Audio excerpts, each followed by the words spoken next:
Oke, saya dapat pekerjaan seperti ini. Ini motor yang belum lama saya deko ya, atau saya cat. Ini warnanya Tosca, seperti Tosca, oplosan. Minta ganti biru purple, katanya biru purple. Tapi contoh yang ditampilkan seperti gini. Ini dulu pakai, untuk katalog ini dulu pakai NC ya. Ini 9295 ini Yamaha Blue. Terus ditimpa dengan 9200 ini pakai Mutiara Lembayung aerosol. Jadi kita akan coba buat warna sama seperti gini tapi dengan oplosan. Jadi mainnya 2 kali timpa nanti. Kita buat biru Yamaha dulu, biru Yamaha baru ditimpa dengan lembayung violet.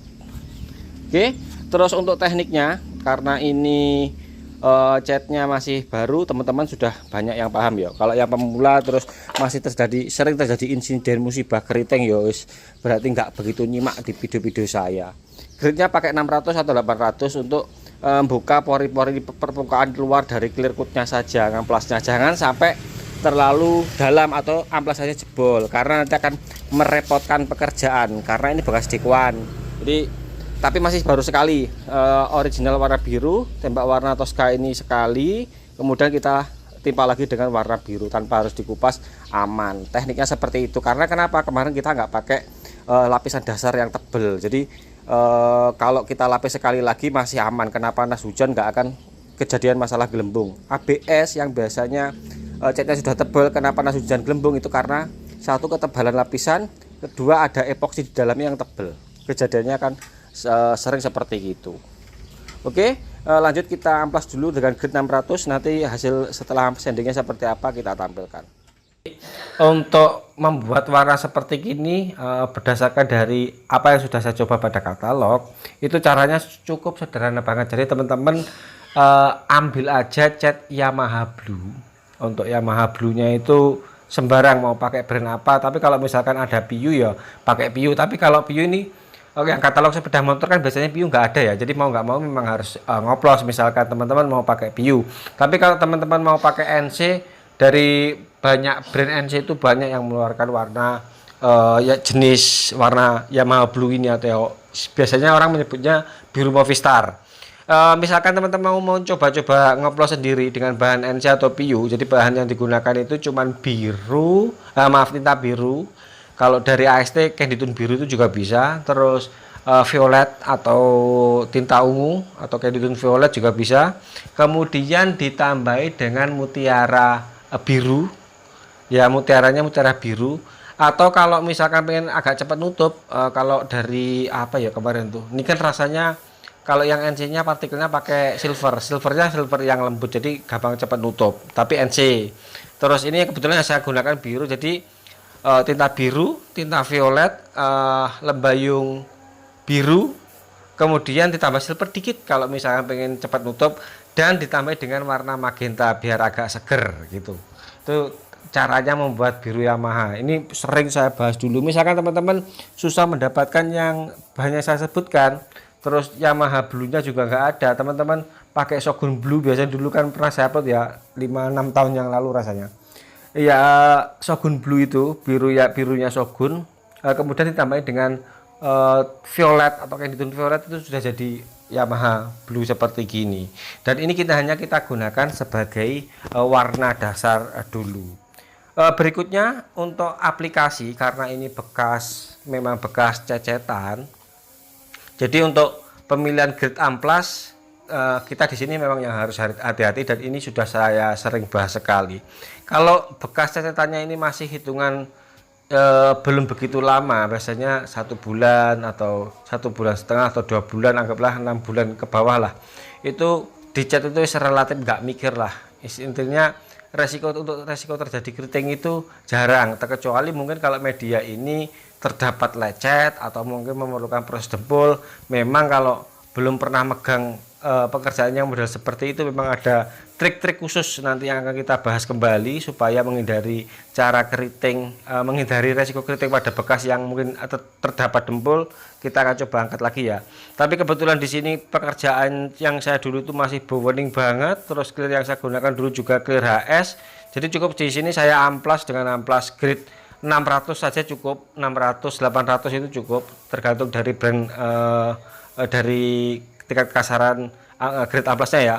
Kemudian diamplas seperti biasa, di grazer atau di silikon remover baru naik cat. Untuk teknik aplikasi tembak supaya enggak terjadi risiko keriting yo, di bahasan kemarin ini videonya saya coba memang nggak saya percepat supaya teman-teman bisa mengetahui teknik tembaknya. Jadi nembak cepat seperti gini bisa biar bisa tetap dropletnya tetap kering, jadi tindernya tetap terjaga supaya nggak membangunkan clear coat yang dicat lamanya. Ini tekniknya supaya menghindari keriting itu seperti gitu.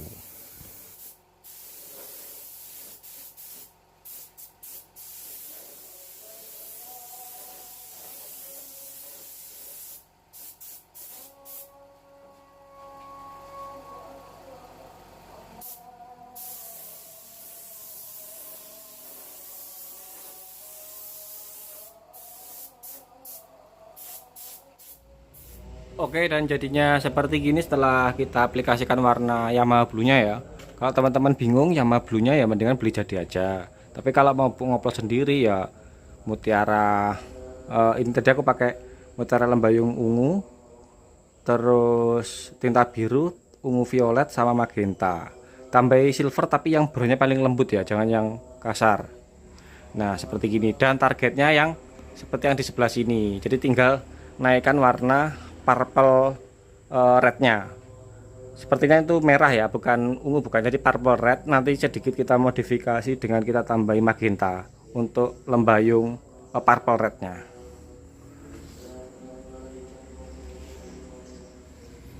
Lembayung yang saya gunakan di sini adalah lembayung mutiara merah. Kemudian saya tambahi dengan tinta magenta. Tinta magenta itu teman-teman bisa mungkin pakai candy tone yang piu. Kalau susah cari di AS itu ada kok.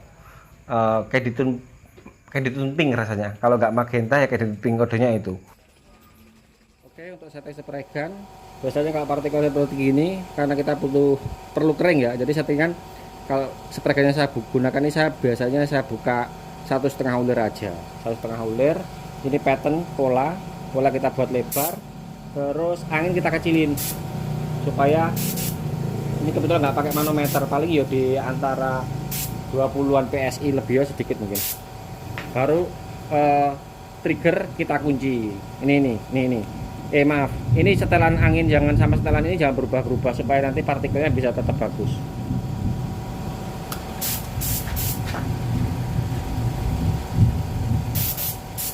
Terus konsisten.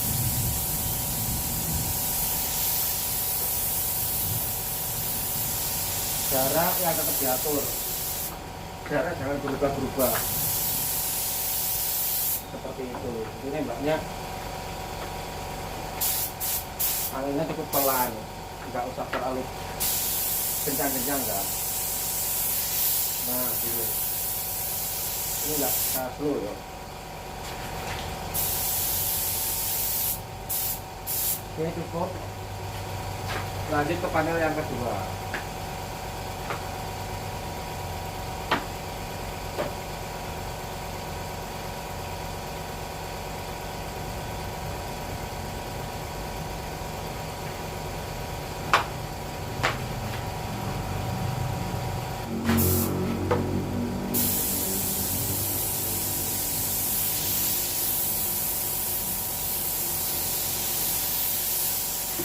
Kalau nembak tembakan seperti gini ya enak memang HPLP ya.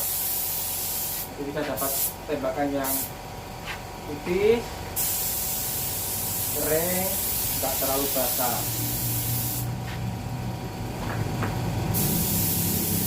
Oke, cukup. Ini nggak boleh berubah triggernya. Kalau saya gitu tembaknya.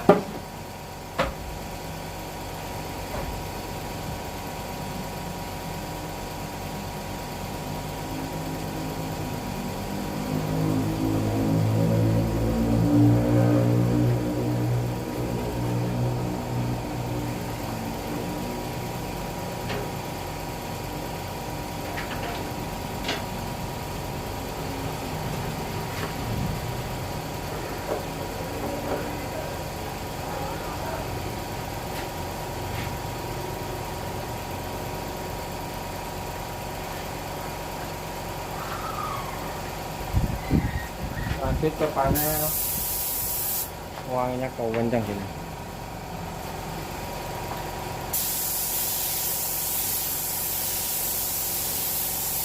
Untuk media-media yang lampunya seperti gini, ada yang bolong dan enggak, terpaksa tetap kita lewati seperti gini supaya tetap bisa memberikan hasil warna yang rata ya. Jadi pattern juga nggak boleh diubah, nembaknya tetap ke sana. Jangan dipersempit seperti persempit kepada ruang-ruang tertentu yang nanti bisa mengakibatkan catnya belang-belang.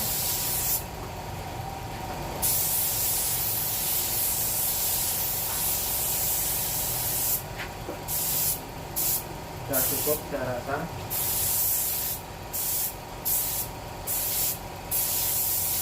Oke.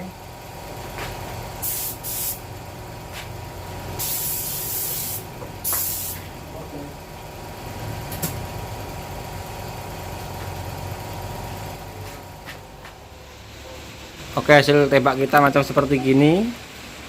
Nah, ini nanti kalau sudah di-clear bisa seperti halnya contoh yang di sebelah sana. Karena di sini cuacanya hujan, ini sudah gerimisnya turun, ya kita tunggu sampai reda. Ini, nah itu petirnya seperti itu. Jadi ini seru main malam, hujan. Ini seperti gini, pekerjaan seperti gini mau nggak mau harus kita clear ini malam ini juga. Jangan besok-besok. Kalau emang hujan jadi tunggu sampai reda. Kalau takut ngembun dan lain sebagainya, dulu sering kita bahas ya tentang aplikasi, bagaimana aplikasi ketika mendapati suhu yang nggak ideal dengan kelembapan tinggi, suhu rendah, hujan malam hari. Tentunya permainan thinner, pemilihan thinner dan teknik aplikasi tetap akan kita mainkan. Oke, di sini sekitar jam setengah 8 ya waktu Indonesia Tengah. Kita tunggu sampai reda, nanti hasilnya seperti apa. Setar nembak tadi menjelang maghrib dan di sini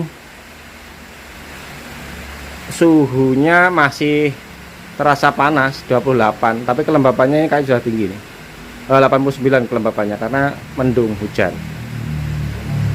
Jamnya ini tanggalnya jelas 20 Maret jam 8.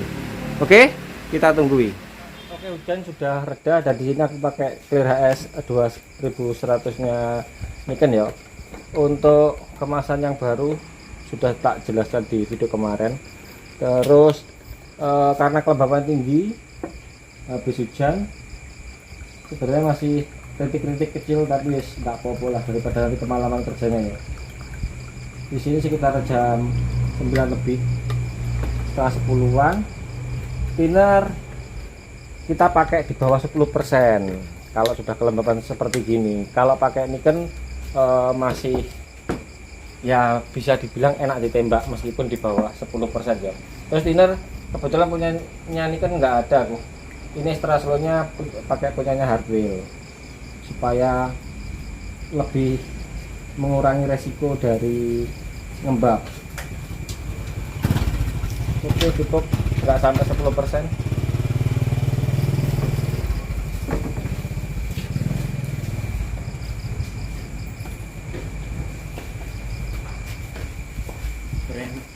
Iya,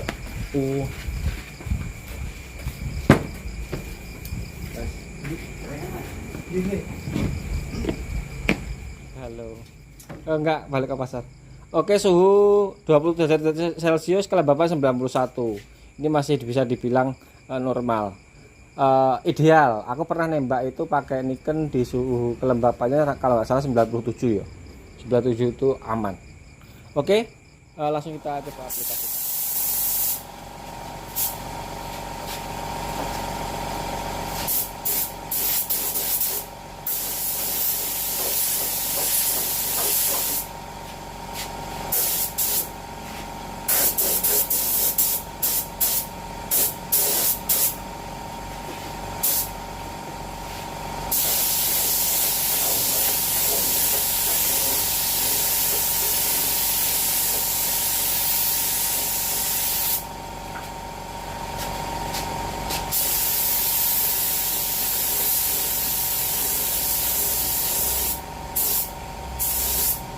Oke, kita flash auto jenak karena lembab ya.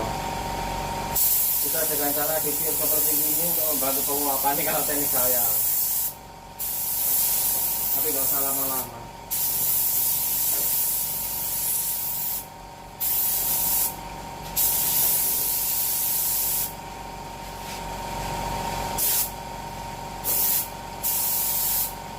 Oke, langsung tembak di layer yang kedua.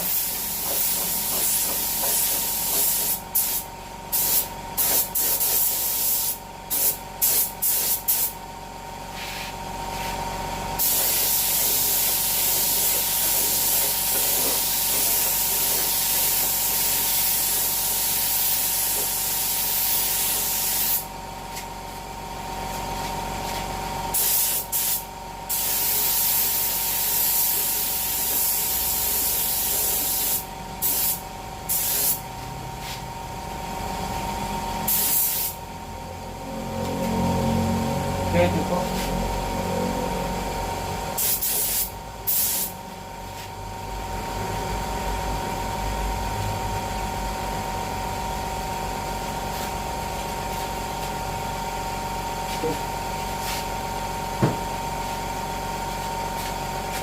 Setting full wide open tetap 1,2. Jadi dua lapisnya sudah basah banget.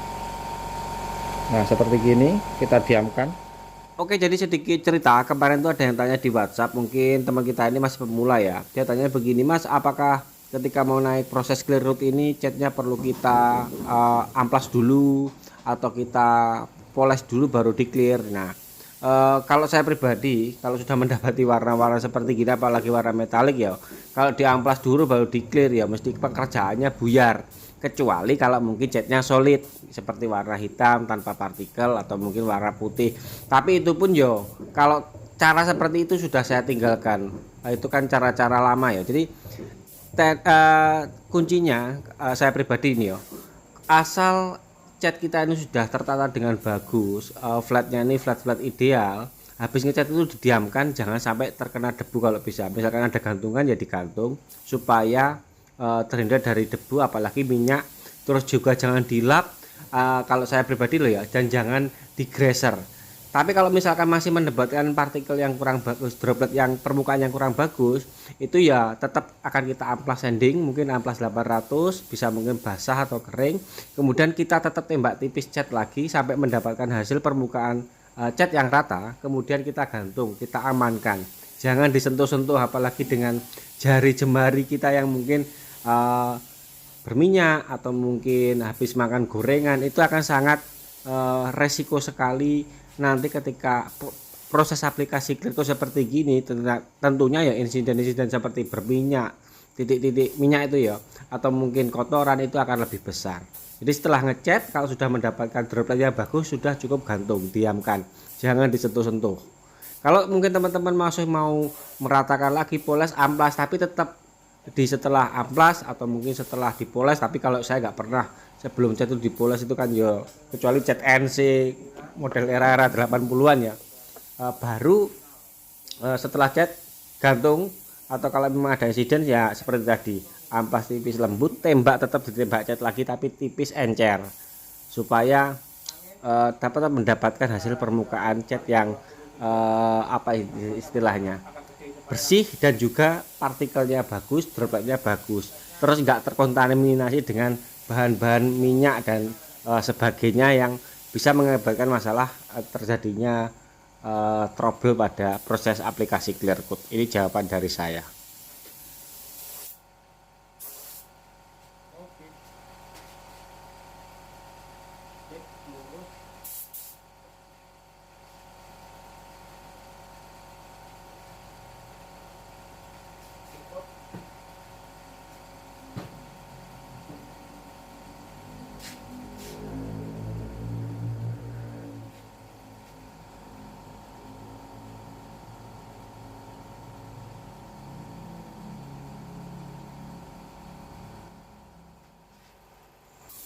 Untuk teknik tembak clear saya ketika mendapati media yang seperti gini ya, lubangannya terlalu, maksudnya banyak, terus medianya intinya enggak flat datar, enggak lah, Kalau saya biasanya saya tembak rata dulu sekali di layer yang pertama. Tetap karena wis kebiasaan pakai HS 2100 ini kan aku wani langsung basah tanpa harus aplikasi kering-kering, karena resiko untuk terjadinya bintik-bintik popping saya belum menemui di formula yang terbaru, bahkan di formula yang sebelumnya juga belum menemui. Berikutnya setelah satu kali layer ini semua rata, baru kita cek pinggiran dan lekukan. Ini kalau tadi saya untuk menghindari meler loh ya. Jadi di tahapan yang keduanya ini sambil nunggu flash off, sebenarnya nunggu flash off yang tembakan pertama tadi, kita ngecek semua pinggiran tetap langsung kita kenyangi sekalian, jadi nanti itu sudah nggak ngulang lagi pinggirannya, supaya mengurangi resiko meler pada bagian samping. Jadi sekalian ngecek pinggiran juga sekalian mengasih jalan supaya misalkan clearnya ini terjadi leleh pada bagian pinggir, itu dia langsung bisa turun gitu. Jadi setelah cek pinggiran selesai sambil nunggu flash off, baru kita hantam basah lagi di layer yang kedua. Biasanya kalau siang hari atau suhu yang ideal ini cepet aja, habis cek pinggiran langsung tembak lagi. Tapi ini masih nunggu agak lama, kenapa yo? Ini trik malam hari seperti gini, pemain di luar ruangan. Kalau saya seperti itu. Baru di layer kedua sama seperti halnya di layer yang pertama ya, nembaknya ya rata, langsung hantam semuanya flat berurutan, nggak usah dipikir yang area lubangan, kan sudah di cover di tahapannya sebelumnya tadi kan, untuk area-area yang lekukan-lekukan. Dari beberapa pengalaman mendapati pekerjaan Mio yang banyak lubangan, ya saya mendapati teknik seperti gini untuk menghindari resiko meler. Tentang pokoknya overlapnya spasinya sudah rapi, itu nanti clearnya akan menemukan jalannya sendiri.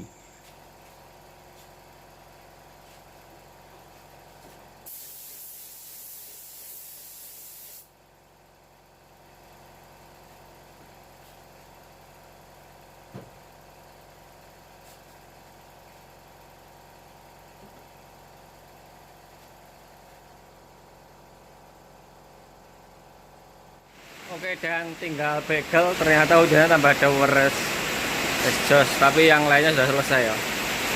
Kayaknya sana besok atau nanti kalau sudah reda kita coba ke sana, kita tengok hasilnya seperti apa. Atau sekarang aja kah?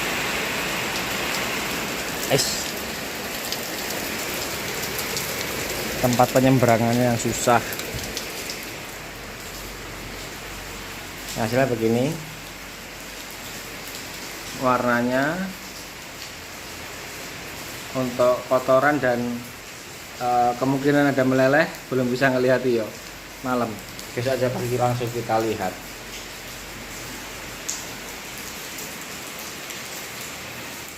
Oke, tanggal 8, jadi aku maksudnya habis sholat Jumat ya, tadi pagi sibuk banget, hasil tembakannya seperti gini.